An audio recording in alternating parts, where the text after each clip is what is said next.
दोस्तों नमस्कार। दोस्तों नव वर्ष की बहुत बहुत शुभकामनाएं। नव वर्ष आपके लिए मंगलमय हो, यह कामना कम से कम संसद के ठीक सामने खड़े होकर तो की ही जा सकती है, क्योंकि भारतीय राजनीति के इतिहास को अगर आज़ादी के बाद से पलटना शुरू कीजिएगा तो हमारे पीछे वही संसद है जिसमें 1947 से लेकर 2019 तक, 19 ना कहिए 2014 तक ले चलते हैं आपको, इसी संसद के भीतर लगभग 1274 बार किसानों को लेकर चर्चा हुई है। इस देश के भीतर में 1947 के बाद से 2000 तक यानी 21वीं सदी की शुरुआत से पहले तक लगभग 56 आंदोलन हुए। इस 56 आंदोलन के दौर में बार बार इसी संसद के भीतर में बहस आई और जो भी प्रस्ताव लेकर चर्चा की शुरुआत की गई उसका दूसरा सच यह भी है कि जो सबसे छोटा कोरम होता है पार्लियामेंट के भीतर, जहां 15% सदस्यों की मौजूदगी होनी चाहिए, उस 56 प्रस्ताव के दौर में लगभग 28 प्रस्ताव ऐसे थे जिसमें 15% सदस्य भी इस पार्लियामेंट के भीतर बहस के दौरान मौजूद नहीं थे। आपके जहन में आ सकता है क्या वाकई ऐसी स्थिति है जहां पर संसद की कोई रुचि इस देश के किसानों को लेकर नहीं है? और इस देश में आज़ादी के बाद से जब पहली बार 1 महीने से ज़्यादा दिल्ली के चारों तरफ किसान बैठे हुए हैं, इन किसानों का सच क्या ये है कि पार्लियामेंट मौजूदा वक्त में इसलिए पोस्टपोन कर दी गई कि दरअसल किसानों पर बहस ना करनी पड़े। इसी पार्लियामेंट के भीतर किसानों को लेकर जो कानून बनाया गया उस पर दोबारा से चर्चा ना करनी पड़े, एक दबाव आ जाएगा। हमें लगता है कि आज एक ऐसी जगह पर हम खड़े हैं जहां पर एक राजनीतिक इतिहास पन्नों में नहीं बल्कि दस्तावेजों में कैद है। अगर इधर पार्लियामेंट है तो दूसरी तरफ आप देखिए, यहां पर नॉर्थ ब्लॉक और साउथ ब्लॉक। यहां पर बहुत बार बाबू जगजीवन राम, जिस समय वो कृषि मंत्री हुआ करते थे, उस वक्त भी वो यहां प्रधानमंत्री कार्यालय में पहुंचते थे जो साउथ ब्लॉक में ही मौजूद है। कृषि भवन से यहां तक की दूरी तकरीबन 2 किलोमीटर की, और अक्सर जगजीवन राम पैदल ही निकल कर आ जाते थे। वो दौर भारत में हरित क्रांति का था और उस वक्त जगजीवन राम जी ने एक सवाल उठाया था, जिन प्रदेशों में हरित क्रांति होगी वह प्रदेश इस देश को कम से कम अनाज तो दे पाएंगे, लेकिन क्या आने वाले वक्त में हमारी व्यवस्था ऐसी बन पाएगी जिस व्यवस्था के तहत जो किसान पीढ़ियों से इस देश को अनाज देते आया है, हरित क्रांति के बाद हम उस जमीन की उर्वरा को, उस जमीन के नीचे भूजल को और खेती में लगने वाली लागत से ज़्यादा मूल्य दे पाएंगे क्या? ये प्रस्ताव कोई सोचिए आज का नहीं है, हम आपसे 60 के दशक का जिक्र कर रहे हैं। और उसके बाद वही प्रस्ताव वहाँ से निकलकर नेहरू जी के दौर में, उसी के बाद लाल बहादुर शास्त्री के दौर में, उसी के बाद इंदिरा गांधी के दौर में इसी पार्लियामेंट में उस पर चर्चा होती है। इस देश के भीतर में संवैधानिक तौर पर यह बार बार कहा गया कि कृषि इकोनॉमी, कृषि अर्थव्यवस्था पूरे तरीके से राज्यों के मातहत ही दे दी जाए। लेकिन हमें लगता है इतिहास के पुराने पन्नों को पलटते हुए आप तुरंत नई स्थिति में आ जाइए जिस वक्त मनमोहन सिंह की सरकार थी और इस देश के कृषि मंत्री शरद पवार हुआ करते थे। उस वक्त एक ऐसी स्थिति आई कि करोड़ों रुपए का गेहूं बाहर से मंगाकर एफसीआई के गोडाउन्स में न सिर्फ रखना पड़ा बल्कि इस देश के व्यापारियों ने भी सस्ते में अनाज खरीदा और उसको महंगे में एफसीआई को बेचा। यानी घपले घोटाले की परिस्थिति 21वीं सदी भी किसानों को ठगने के नाम पर हुई है।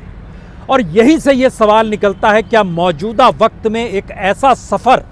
भारत ने जब इस देश की अर्थव्यवस्था के मातहत एग्रीकल्चर को लेकर तय किया तो आज यह स्थिति आ गई कि किसी भी हालत में पार्लियामेंट किसान के मुद्दों पर बैठने को तैयार नहीं है। इस देश के प्रधानमंत्री किसानों से सीधे संवाद करने की स्थिति में नहीं है। इस देश के कृषि मंत्री छोटे छोटे गुटों से संबोधित करते हुए इस बात का जिक्र करने लगे हैं कि हाँ, इस देश का किसान तो चाहता है कि हम जो करते हैं वह ठीक होता है। तो फिर उसके बाद लौट चलिए अब अतीत के उन 3 पन्नों में, जिसमें एक जिक्र महात्मा गांधी का है, दूसरा जिक्र इस देश के पहले राष्ट्रपति राजेंद्र प्रसाद का है और तीसरा जिक्र इस देश के उस वक्त के गृह मंत्री सरदार पटेल का है। तीनों ने अपने अपने दौर में इस देश के भीतर में किसानी को लेकर जो 3 सवाल सबसे बड़े खड़े किए थे, वह सीधे सवाल मौजूदा वक्त में आकर ठहर जाते हैं। और शायद इस सच को देखने की स्थिति में मौजूदा देश के प्रधानमंत्री नरेंद्र मोदी भी नहीं होंगे, कृषि मंत्री नरेंद्र सिंह तोमर भी नहीं होंगे। और बार बार जो किसानों को बुला के बातचीत की जा रही है और उसमें 2-3 संवेदनापूर्ण तरीके से बातों को रख के ये कहा जा रहा है, आपको मूल्य मिल जाएगा, आपको लागत से ज़्यादा मूल्य मिल जाएगा, आपकी मंडियां बरकरार रहेंगी। तो महात्मा गांधी ने जिन जिक्र किसानी को लेकर मंडियों का किया, सरदार पटेल ने जिन बातों का जिक्र लागत को लेकर किया, राजेंद्र प्रसाद ने दिल्ली से दूरस्थ इलाकों में रहने वाले किसानों को लेकर जो सवाल उठाए, वह 3 सवाल बहुत साफ थे। क्या इस देश में चतुर्थ श्रेणी के सरकारी कर्मचारियों की आय जिस लिहाज से बढ़ती है, क्या किसानों की आय उस लिहाज से बढ़ाने की स्थिति में हम आ पाएंगे? इस देश के भीतर में जो सस्ता अनाज पीडीएस सिस्टम, जो हालांकि वो लाल बहादुर शास्त्री के दौर में बनाया गया, लेकिन उस वक्त जो सस्ता अनाज दिया जाता था, क्या सस्ता अनाज से आगे निकलकर हम इस देश में ऐसे लोगों को खड़ा कर पाएंगे जो गरीबी की रेखा से नीचे है, लेकिन उनके पास इतना पैसा हो कि वो बाजार से जाके अनाज खरीद सके? और तीसरा सवाल, अगर इस देश के भीतर में हर कोई बाजार से अनाज खरीद पाने में सक्षम हो जाएगा, तो फिर उसके बाद यहाँ के किसानों को आप बाजार में शामिल कर सकते हैं, यानी तब सीधे किसान अपने तौर पर खुले बाजार में अनाज बेचेगा। यह जिक्र सोचिए 50 और 60 के दशक का है। लेकिन मौजूदा वक्त में इस देश की स्थिति क्या है? 1947 के बाद से 1965 तक जब पीडीएस सिस्टम आया नहीं था, उस पीरियड में जितनी बड़ी तादाद में इस देश में गरीब हुआ करते थे, इस देश के भीतर में जितने बीपीएल परिवार थे, 1965 में जब राशन दुकानों से उन्हें जोड़ा गया, उसकी तुलना 2020 में जब हम करते हैं तो लगभग 4 गुना ज़्यादा लोग मौजूदा वक्त में इस देश की राशन दुकानों से जुड़े हैं। उस वक्त जो भारत की जनसंख्या थी उसकी तिगुना कर दीजिए, यानी लगभग 31 करोड़ लोग थे, और आज की तारीख में सरकार खुद मानती है कि हम 80 करोड़ को सस्ते में अनाज दे पाने की स्थिति में, या इस महामारी के दौर में मुफ्त में अनाज दे पाने की स्थिति में आए हैं। तो इस देश का सच क्या है? क्या इस देश का सच ये संसद है, या इस देश का सच इस तरफ जो नॉर्थ ब्लॉक और साउथ ब्लॉक है और उन दोनों के बीच से गलियारा निकलकर जो पीछे की तरफ जाता है राष्ट्रपति भवन है, क्या वो है सच? या इस देश का सच ये है कि इस देश में रहने वाले लोग, उनकी ज़रूरतें संविधान में दर्ज जो उनके हक हैं, महात्मा गांधी ने जिन बातों को जोर जबरदस्ती के साथ प्रियम्बल्स में शामिल कराया और इस बात का जिक्र किया, ये संविधान कहीं ऐसा ना लगने लगे कि ये कागज का पुलिंदा है जिसमें सत्ता जैसे मन चाहे वैसे करे। इसीलिए पहला ड्राफ्ट महात्मा गांधी ने राजेंद्र प्रसाद को ये कहकर लौटाया था कि इसमें कहीं गरीबों के हक का जिक्र होना चाहिए। भरोसा जब पहले भाषण में राजेंद्र प्रसाद राष्ट्रपति बने, उसके बाद जो पहला भाषण था, उन्होंने क्या जिक्र किया था? उन्होंने बताया था बस्तर के लोग हों, बुंदेलखंड के लोग हों, पलामू के लोग हों, इस देश में गरीब से गरीब शख्स क्यों ना हो, संविधान में उसकी जगह निर्धारित की गई है। जो पहला भाषण अपने तौर पर इस देश के गृह मंत्री सरदार पटेल ने दिया, जिस समय वो रियासतों से लड़ रहे थे, उस वक्त भी उन्होंने कहा था रियासतें यह ना सोचें कि उनके पास पूंजी है और सेना है तो वो जैसे मन चाहे वैसे करेंगे। ये देश गरीब गुरबों से बना है, यह देश यहाँ के नागरिकों से बना है, हमें उसको जोड़ना होगा। और वह इस देश में मौजूदा वक्त में, देश जब आज़ाद हुआ है तो नेहरू की अगुवाई में जो राष्ट्रीय सरकार बनी है, जिसमें सारे राजनीतिक दलों के नेता मंत्री बनाए गए हैं, उनके साथ खड़ी होगी। और तो और श्यामा प्रसाद मुखर्जी जो फर्स्ट मिनिस्टर थे, जो कि पब्लिक डिस्ट्रीब्यूशन सिस्टम या कहें जो कि फसल को देख रहे थे कि इस देश के भीतर में डिस्ट्रीब्यूशन कैसे हो, उनके भीतर भी ये सवाल था कि इस देश में किस तरीके से अनाज को हर व्यक्ति तक पहुंचाया जाए। और हर ड्राफ्ट में तकरीबन आपको 16 ड्राफ्ट ऐसे मिलेंगे। पहला ड्राफ्ट 1955 का, दूसरा ड्राफ्ट 1965 का, जब युद्ध के बाद जय जवान जय किसान का नारा दिया गया था तब का, तीसरा ड्राफ्ट 1972 का, जब गरीबी हटाओ का नारा इंदिरा गांधी दे रही थी, उसके बाद चौथा ड्राफ्ट जो आपको नज़र में आएगा वो मोरारजी देसाई का था। 5वां ड्राफ्ट आपको नजर में आएगा जिस वक्त इंदिरा गांधी दोबारा सत्ता में लौटी थी और उन्होंने आरोप मोरारजी देसाई सरकार पर लगाया था कि ये गरीब गुरबों को नहीं देख पा रही है। तब भी किसानी और गरीबी का जिक्र था। उसके बाद राजीव गांधी ने भी जिक्र किया, वीपी सिंह भी संयोग से बहुत कम देर रहे, उन्होंने भी जिक्र किया, और चंद्रशेखर तो बहुत ही कम दिन प्रधानमंत्री रहे। उस 4 महीने के कार्यकाल के दौर में भी उन्होंने जो सबसे बड़ा सवाल उठाया था इसी पार्लियामेंट के भीतर में, इस देश का सोना चाहे गिरवी रख दिया गया हो, लेकिन उन्होंने इस पार्लियामेंट के भीतर सवाल किसानों को लेकर उठाया था। और उसके बाद जब वो पूरे भारत भ्रमण पर निकले थे प्रधानमंत्री से हटने के बाद, और इसी पार्लियामेंट में जब वो भाषण देने आए थे, तो उन्होंने कहा था ये देश किसानों से चलता है, यह देश यहाँ के उन गरीब नागरिकों से चलता है, यह देश दरअसल बीपीएल परिवारों से चलता है, यह देश की जीवंतता को देखना है तो आपको इस पार्लियामेंट से निकलकर इस देश के कोने कोने में जाना होगा। कल्पना कीजिए यही बात अपने तौर पर अटल बिहारी वाजपेयी ने भी दोहराई थी। मनमोहन सिंह के दौर में तो फूड सिक्योरिटी बिल तक लाया गया और इस बात का जिक्र किया गया कि किस तरीके से उसके लिए हम बजट भी निर्धारित करेंगे। लेकिन फिर यही बात, जब एक ऐसा सफर रहा है और आज़ादी के बाद इस देश के तमाम प्रधानमंत्रियों ने ऐसा सफर किया है जिसमें उन्हें इस देश की चिंता इस बात को लेकर थी कि कोई भी नागरिक भूखा ना रहे, हर नागरिक और किसान के घर में 2 जून की रोटी मुहैया कराने की स्थिति में सरकार आ जाए, तब ये सरकार आंखें मूंद रही है, तब ये अपने कानों की उंगलियों में रुई ठूस ले रही है, तब ये सरकार इस बात का जिक्र कर रही है कि हम जो सोचते हैं वह ठीक है। हमें लगता है इससे बड़ी बेचैनी इस देश के भीतर में कभी देखने को नहीं मिली होगी। लगता ऐसा है जैसे आपने प्रेशर कुकर को ऊपर से बंद कर दिया है और नीचे तपती हुई आग में गैस को भी और चूल्हे को भी बंद करने की स्थिति में आ रहे हैं, क्योंकि इस देश के भीतर का सच और इस देश के भीतर का गुस्सा, इस देश के भीतर के आंसू, इस देश के भीतर के आक्रोश और उसके साथ उसके रुदन को सुनना है तो आप सिंधु बॉर्डर में चले जाइए, आप गाजीपुर चले जाइए, आप टिकरी के इलाके में चले जाइए, जो तीनों बॉर्डर के नाम हम जो ले रहे हैं। इन जगहों पर जब आप जाएंगे तो आपको आश्चर्य होगा। बूढ़ी बूढ़ी महिलाएं आपको नजर आएंगी सब्जियां काट रही हैं, बच्चे आपको नजर आएंगे जिनके हथेलियों में अभी उन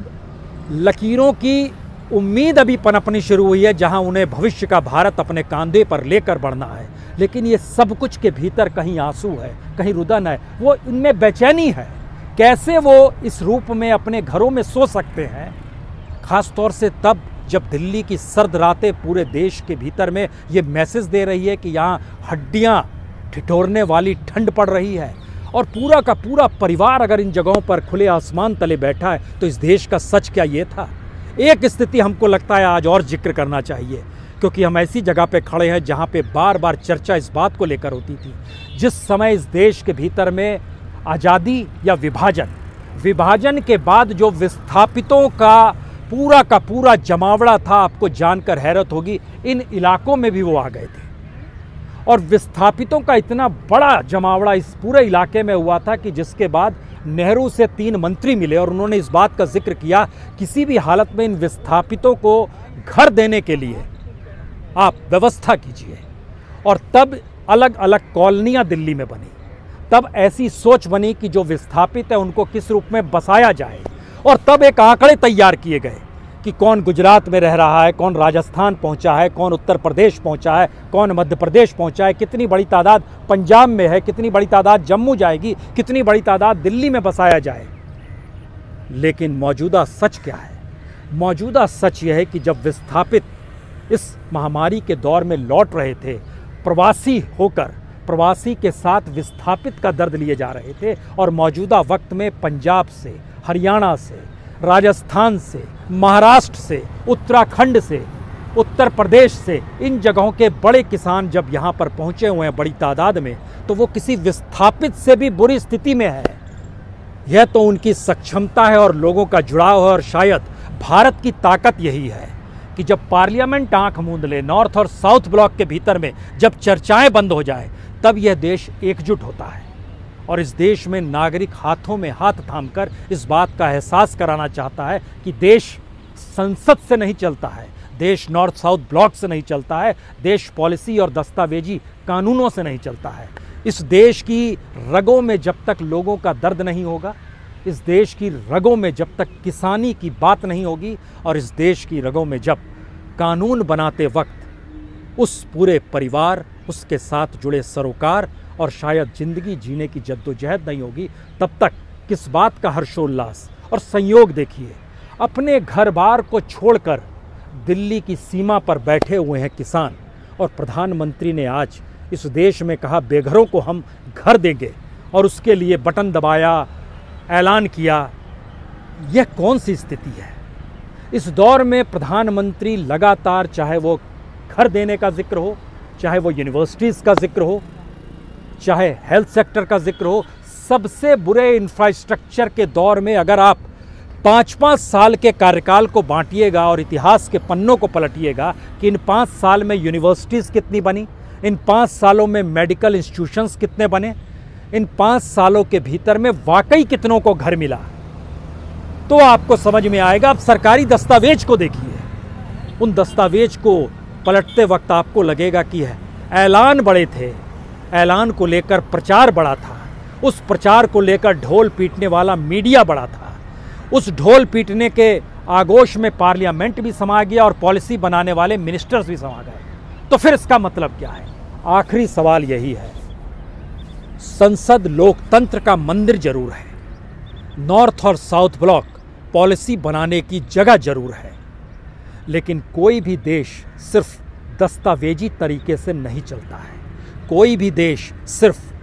बहुमत के सिरों को गिनकर नहीं चलता है। सरकारें जरूर चल सकती हैं, सरकारें धीरे धीरे तानाशाह भी हो सकती है, सरकारें धीरे धीरे उसी कानूनी पर्चे को सच मानकर उसको अपना झंडा मानते हुए बुलंद भी आवाज कर सकती है, और मीडिया ढोल पीटते हुए ये बता भी सकता है कि लोकतंत्र तो मौजूद है। 21वीं सदी का 21वां वर्ष 1 जनवरी 2021, यही वो सबसे बड़ा सवाल है कि क्या 21वीं सदी के 21वें वर्ष में, जब इस देश को एक ऐसे लोकतंत्र की ज़रूरत है जिस लोकतंत्र तले लोगों को इस बात का एहसास हो कि शायद पार्लियामेंट में उनके अपने ही नुमाइंदे हैं, शायद उनके बीच से निकले हुए नौकरशाह जो नॉर्थ साउथ ब्लॉक में बैठते हैं और जो मंत्री बैठते हैं, उनकी मौजूदगी शायद उन्हें देख रही है, लेकिन अगर सब तरफ से आंखें बंद होंगी तो फिर रास्ता निकलेगा कैसे? और रास्ता अगर नहीं निकलेगा तो ये रास्ता इस रायसीना हिल्स पर भी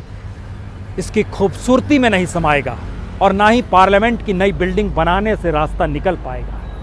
सच यही है कि इस देश में नागरिकों को लेकर, उनकी ज़रूरतों को लेकर जो भी संविधान में दर्ज है, और सुप्रीम कोर्ट को अब उसकी व्याख्या करनी चाहिए और बताना चाहिए कि कॉन्स्टिट्यूशन ये कहता है, और कॉन्स्टिट्यूशन इस बात की इजाज़त सुप्रीम कोर्ट को देता है कि अगर इस देश के बहुसंख्य नागरिक आंदोलनरत हैं और अपने हक के लिए हैं, जिन हकों का जिक्र कॉन्स्टिट्यूशन में दर्ज है, तो फिर सरकार को इस पर तत्काल पहल करनी चाहिए। वो आंखें बंद रखकर एक के बाद एक मीटिंग करने से काम नहीं चलेगा। यह देश आंदोलन में जब भी रहा, सड़क पर रहा, चाहे वो जलियांवाला बाग याद कर लीजिए, चाहे उससे पहले की स्थिति को इस देश में देख लीजिए। महात्मा गांधी के हर ऐलान के साथ यह देश सड़क पर ही आता था। आज़ादी के बाद भी ऐसी स्थिति आ जाएगी जहां विदेशी आर्किटेक्ट द्वारा बना हुआ ये पूरा का पूरा इलाका और लुटियंस की दिल्ली में लगेगा ऐसा कि इसके भीतर लोग जो बैठे हैं वो ब्रिटिश सत्ता से भी क्रूर है क्या? सच तो यही हो चला है। इंतजार किया जाए या देखा जाए और परखा जाए कि वक्त बीतने के साथ परिस्थितियां वाकई बदलेंगी। हमें लगता है बदलेगी। इंतजार कीजिए, क्योंकि यह आंदोलन सिर्फ आंदोलन नहीं है। किसानों का ये आंदोलन आने वाले वक्त में भारत की राजनीतिक व्यवस्था को परिवर्तन करने की दिशा में बढ़ चुका है, क्योंकि पहली बार इस देश में विपक्ष में कोई राजनीतिक दल नहीं है। जनता ही विपक्ष के तौर पर अपनी मौजूदगी का एहसास करा रही है, और जनता अगर सड़क पर होगी तो बड़े पार्लियामेंट की क्या हैसियत होगी ये आप समझ सकते हैं, और वह कितने दिन बाद धूमिल हो जाएगा यह भी आप समझ सकते हैं। बहुत बहुत शुक्रिया, बहुत बहुत शुक्रिया।